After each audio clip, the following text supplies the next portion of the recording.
Honra poder estar aqui essa manhã adorando a Deus com os meus irmãos. Acabamos de chegar agora há pouco, porque nosso professor da Escola Bíblica Dominical não foi hoje de manhã e os irmãos estavam lá na igreja, me ligaram 8h pouco da manhã e eu falei: Jesus, vou correr lá, ministro a aula, com a revista de aluno mesmo, que ele estava com a revista do professor. Fomos lá, ministramos a EBD e corremos para cá. Isso depois de uma madrugada de vigília que tivemos também. Aleluia! Foi muita bênção, Deus foi glorificado. Então, o corpo físico está um pouquinho baqueado, mas o espírito, na verdade, está pronto. Eu tinha dito ao pastor Jutiel, falei: pastor, nós vamos lá no domingo de manhã. Eu falei: então eu preciso cumprir esse compromisso e essa responsabilidade de estar adorando a Deus com os irmãos hoje de manhã. Irmãos, em rápidas palavras, que eu medo de ser bem sucinto, Deus abençoe todos os pastores. É uma honra. Eu não vou estender muito aqui, porque eu já me sinto familiarizado. Os senhores são meus amigos. Para mim é uma honra poder estar aqui. Deus abençoe a vida do presbítero. Prazer poder adorar a Deus junto com o Senhor, ser ministrado daqui a pouco pela vida do Senhor, por intermédio do Espírito Santo. Deus abençoe. Amados, por favor, carta de Paulo aos Efésios. Serei bem sucinto mesmo nas minhas palavras. Carta de Paulo aos Efésios,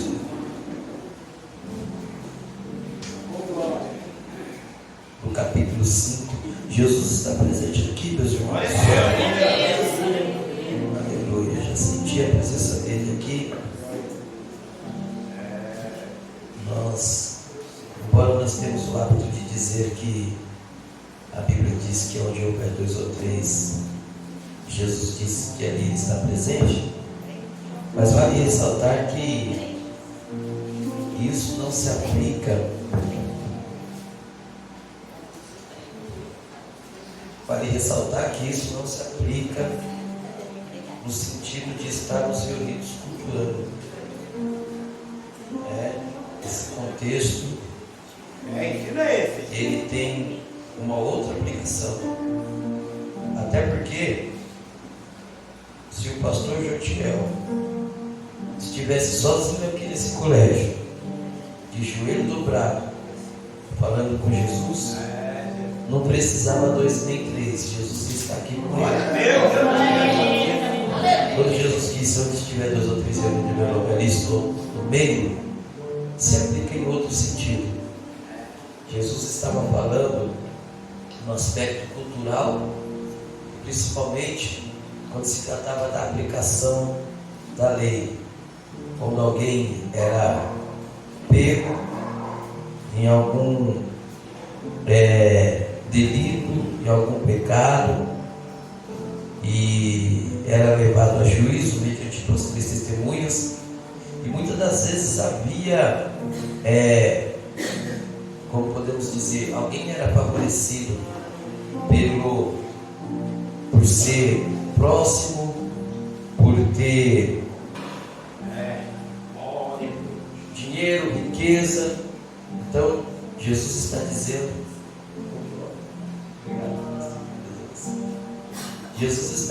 rapaz, olha, isso aqui tem um significado espiritual, pastor. Isso aqui tem algo forte. Isso aqui tem um mistério. Não é sobre o material, não, Carlos. Não é sobre o material. Tudo que acontece no mundo físico é só um reflexo do que está acontecendo no mundo espiritual. Então, por isso que Jesus disse: onde estiver 2 ou 3, eu estou reunido, eu estou no meio. Onde estiver 2 ou 3 reunidos comigo. Então, Jesus está aqui nesta manhã não é pela quantidade. Ele está aqui porque ele tem um propósito. E ele está aqui porque você está aqui. Obrigado. Carta de Paulo aos Efésios, capítulo 5. Por gentileza. Tem um objetivo aqui. Capítulo 5, versículo 18.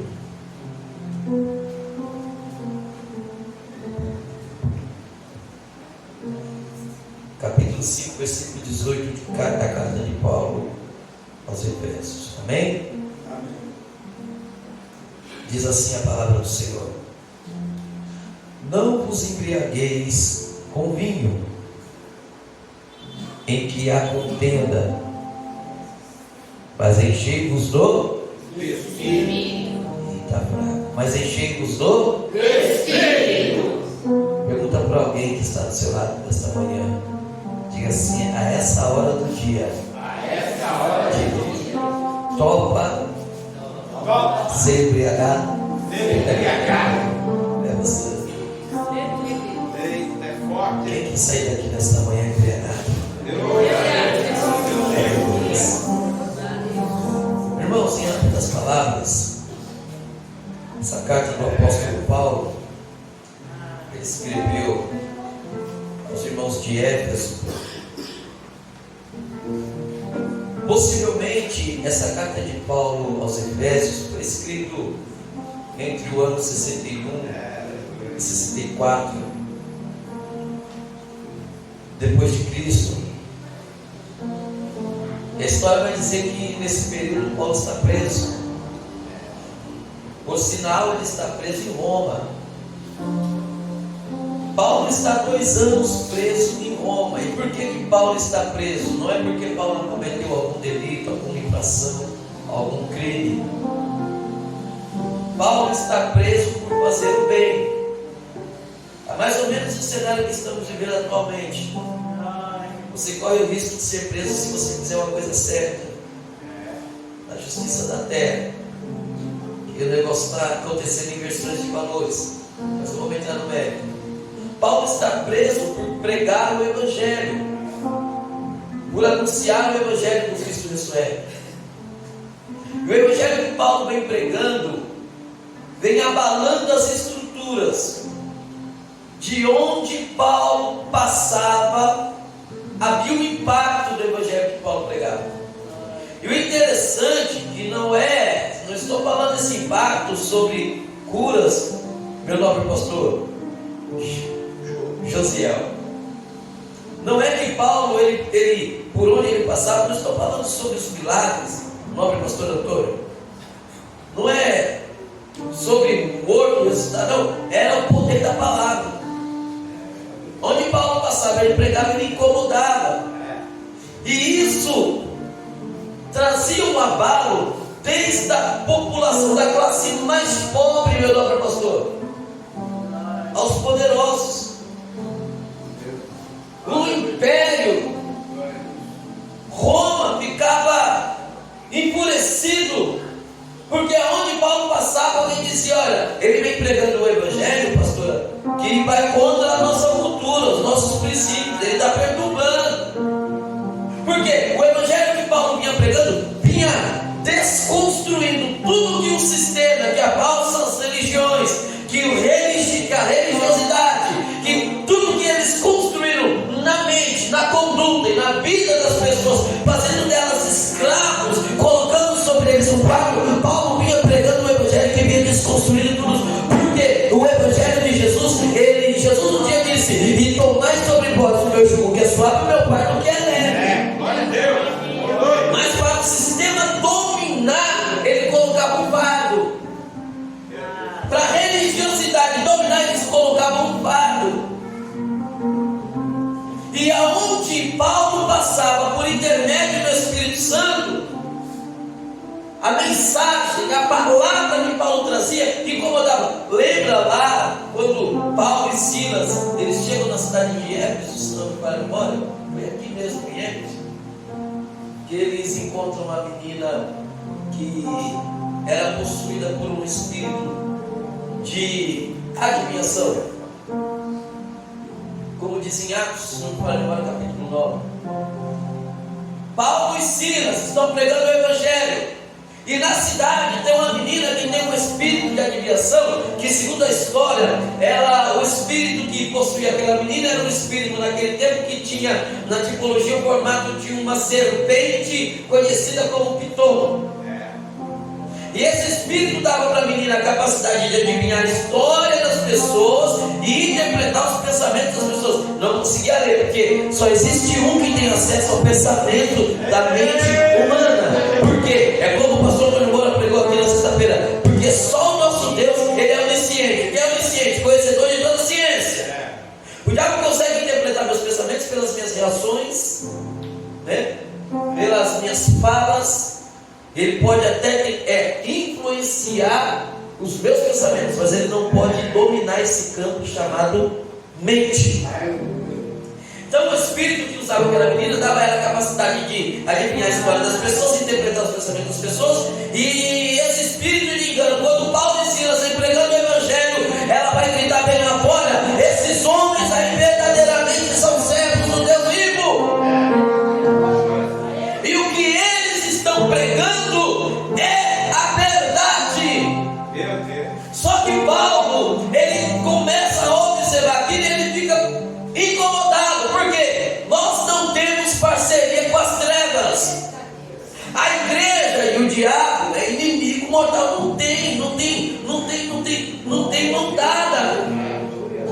Pode ter certeza, o dia que o inimigo ele começar a te bajular, te aplaudir, te abraçar, não, eu vou dizer isso até no contexto em geral. Cuidado com aquele negócio: ah, você é demais, ah, você arrebenta. Desconfia. Meu Deus. Porque, para começar, Deus não nos chamou para vivermos de, como podemos dizer, de bajulação. A glória não é nossa, a honra não é nossa, a glória é dele. Então, dependendo da esfera em que vem o elogio, você começa a ficar desconfiado. Agora, vindo da parte do inimigo, meu irmão, pode pôr a mão e repreender. Vindo de qualquer espírito que não é o Espírito Santo de Deus, pode repreender. Porque qual era o propósito daquele espírito? Era massagear o ego no coração de Paulo. Paulo olhar e dizer: está vendo? Até os demônios reconhecem que eu prego muito. Se fosse hoje, me perdoe pela sinceridade, parte da minha geração, eu fico enfurecido. Na realidade, eu nem vejo mais. Eu passo para cima, eu passo o dedo para cima assim, e passo direto. Quando eu entro na rede social, eu vejo alguém, alguns pregadores postando: pregamos e quebramos tudo, Deus virou tudo, Deus fez tudo. E eu olho para Jesus: tem misericórdia desse coitado. Porque é a graça, é o favor não merecido, é o Espírito Santo de Deus. A Ele a honra, a glória. Glória a Deus. E Paulo então vai repreender o espírito que está usando aquela menina, para resumir. E o que isso vai trazer? Qual é o efeito que isso vai trazer sobre Paulo e Silas? O açoite. Serão açoitados. E como que era o açoite naquele tempo, meu pastor? Era usado um instrumento ou uma arma para açoitar, para que pudesse açoitar o açoitado, feito de madeira, aproximadamente 80 centímetros, uma madeira de 80 centímetros aproximadamente, com 12 tiras de couro na ponta, e na ponta das 12 tiras de couro havia pedaços de ossos de carneiro trabalhado, lapidado, feito lâminas. E além dos ossos de carneiro que tinha na ponta das 12 tiras, havia 12 pedaços de chumbos. Por quê? Só os ossos de carneiro na ponta, eles ficavam muito leves na hora que o carrasco ia açoitar. Então, para ter peso, eles colocavam pedaços de chumbo na ponta das 12 tiras. Quando alguém era açoitado, Jesus passou por isso. Quando alguém era açoitado, os pedaços de chumbo que estavam na ponta junto com os pedaços de ossos, o pedaço de chumbo, além de machucar, de ferir, o peso do chumbo inseria aqueles pedaços de ossos dentro da carne do açoitado com muita facilidade. E quando o carrasco puxava o açoite, aqueles 12 pedaços de tira veio causando 12 profundos cortes no corpo do açoitado. Era como se alguém batesse com a faca e puxava. Paulo, dentro desse contexto, ele não precisava ser açoitado. Paulo não precisava, pastor Jotião.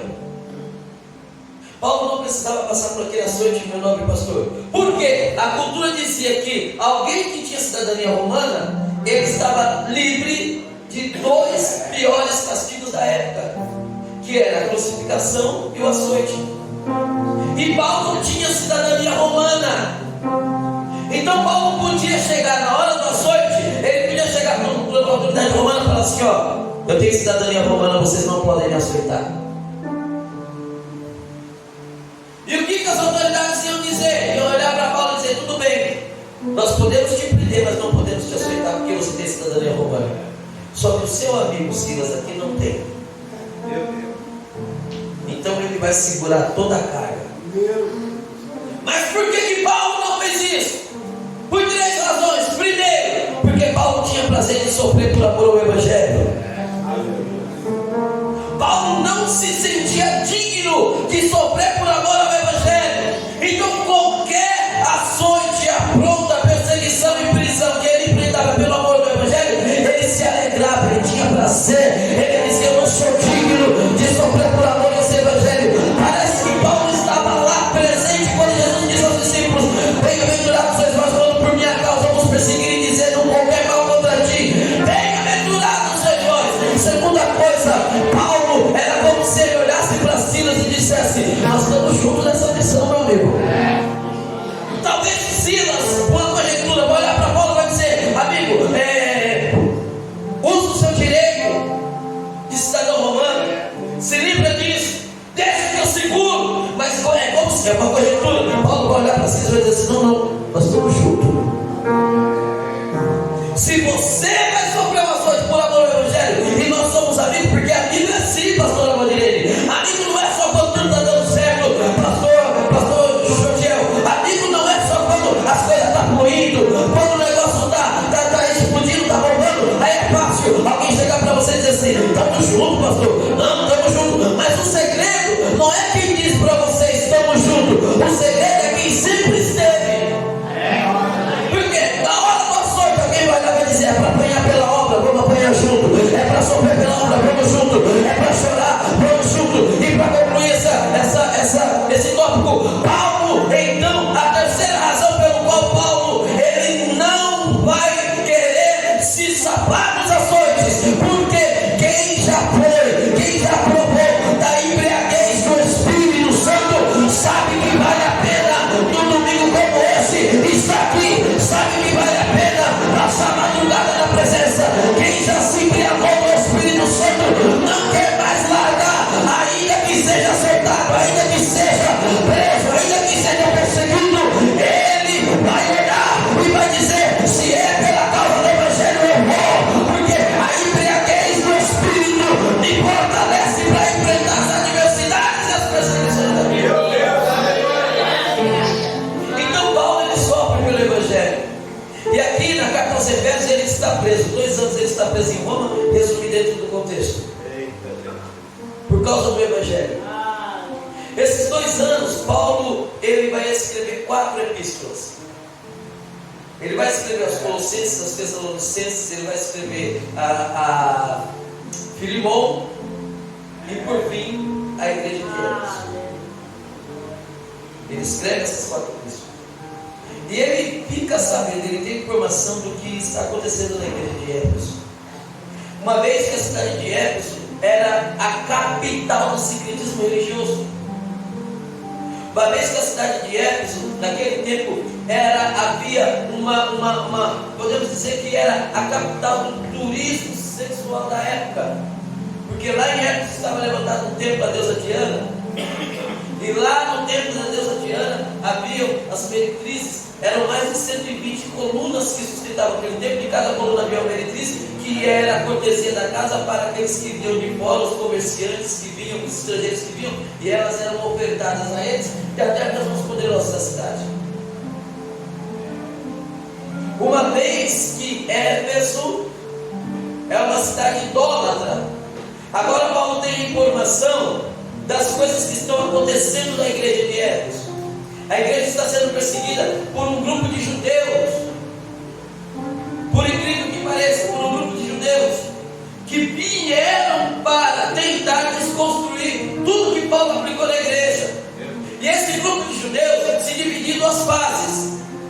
Eram judeus que se fingiram se converter ao cristianismo, mas não deixaram o ortodoxismo e o judaísmo e queriam implantar o judaísmo dentro da igreja. Era mais ou menos como alguns cenários que nós vemos hoje, mas não vou entrar no mérito aqui. Pessoas querendo aplicar o judaísmo dentro da igreja. Esquece que igreja, judaísmo. Cristo judaizar isso para você. Então, esses judeus, eles iam trazendo moderna. Mas quem é circuncidado, quem não é, quem tem as práticas, quem não tem. Então, vem tentando desconstruir. A segunda classe de judeus que estão lutando na igreja de Éfeso para tentar desconstruir tudo que Paulo ensinou concernente ao Espírito Santo, são aqueles judeus que nasceram em Roma, que tinham cidadania romana, que estavam na cidade de Éfeso, melhor dizendo, nasceram em Éfeso e aderiram à cultura da cidade de Éfeso, estavam tentando empurrar a goela abaixo da igreja. Aí Paulo está sabendo disso, e Paulo entende que só tem uma forma de vencer, só tem uma forma de vencer, só tem uma forma de superar, só tem uma forma da igreja continuar avançando. É o 11º ano dessa igreja. E o segredo desses 11 anos que essa igreja está concluindo hoje aqui, é o que Paulo vai orientar os obreiros. E Everson, qual é o segredo? Ser cheio do Espírito Santo. Aleluia! Glória a Deus! Se embriagar do Espírito Santo. Aleluia! Não dá tempo de entrar no mérito, porque eu não posso tomar essa ponte sozinho, que eu quero ouvir nosso pastor ministrar. Mas para eu concluir aqui, quando Paulo fala do vinho, pastor, quando Paulo diz assim, não vos embriagueis com vinho, Paulo não está falando apenas do vinho literal, mas existe um contexto cultural. Por quê? Dizia-se que iriam aplicar na igreja que na celebração do culto fosse distribuído o vinho à reveria, e que todos podiam, assim como acontecia no templo de Diana, assim como acontecia na adoração a Apolo, porque as pessoas se embriagavam, perdiam a noção das coisas, e as coisas começavam a fugir do controle. E Paulo então vem orientando a igreja: não aceitem essa falsa doutrina, não aceitem esse falso evangelho, essa falsa prática, mas enchei-vos do Espírito. Nessa manhã, Deus está dizendo especificamente para toda a igreja, mas para nós obreiros que estamos aqui nesta convenção, Deus está dizendo: Deus está à procura de uma igreja embriagada do Espírito Santo, obreiros embriagados do Espírito Santo, porque o obreiro embriagado do Espírito Santo, no coração dele não tem espaço para inveja, não tem espaço para rebelião, não tem espaço para rebeldia. O obreiro embriagado do Espírito Santo, ele não dá trabalho para o seu líder, ele dá trabalho para Satanás, ele dá trabalho para o inferno, ele saqueia as trevas e povoa o céu. Nessa manhã, Deus está dizendo: seja embriagado do Espírito Santo, seja embriagado. O que é embriaguez? A embriaguez é quando o teor alcoólico ele domina os seus sentidos, você não tem mais controle de si mesmo, você não está mais cônscio de si mesmo. Então o Espírito Santo está dizendo nessa manhã: o que é ser embriagado do Espírito Santo? É deixar ele controlar, é deixar ele te levar, te trazer, abrir a tua boca, falar por ti, é deixar ele te conduzir. Nessa manhã eu quero profetizar em nome de Jesus: o ano que vem, para a glória de Deus, se Jesus não vier buscar a igreja, pastor Eugel, estaremos juntos, reunidos novamente, independente de pregar o evangelho, de ter a oportunidade para pregar,